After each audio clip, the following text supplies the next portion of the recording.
పార్వతీపురం మన్యం జిల్లా కురుపాం ఏజెన్సీలో భారీ వర్షం ఈదురుగాలులు రైతులను నిండా ముంచేశాయి. వందల ఎకరాల అరటి పంట నేలకొరిగింది.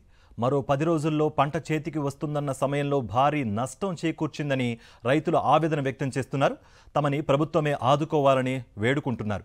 ఇక కుండపోత వాన కారణంగా రోడ్డుపై భారీ వృక్షాలు నేలకొరిగాయి.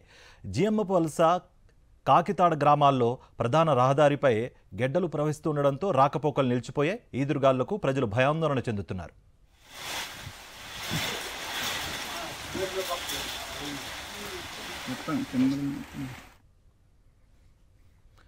ఎన్టీఆర్ జిల్లా తిరువూరు నియోజకవర్గంలో వర్షాలు ప్రజలకు అనేక కష్టాలను మిగిల్చాయి.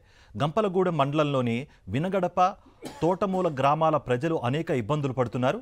కట్టలేరు వాగుపై ఉన్న తాత్కాలిక రహదారి గత నెలలో కురిసిన భారీ వర్షాలకు కొట్టుకుపోయింది. వరదలు తగ్గుముఖం పట్టి 15 రోజులు గడుస్తోంది. అయినా సంబంధిత అధికారులు చర్యలు చేపట్టలేదు. దీంతో 20 గ్రామాల ప్రజలు నిత్యం నరకం అనుభవిస్తున్నారు. చిన్నపిల్లలతోనే కొద్దిపాటి వరదలతో బండరాళ్లపైనే ప్రమాదం అంచున ప్రయాణాన్ని సాగిస్తున్నారు. తమ సమస్య పరిష్కరించాలని ప్రభుత్వానికి మొరపెట్టుకుంటున్నారు.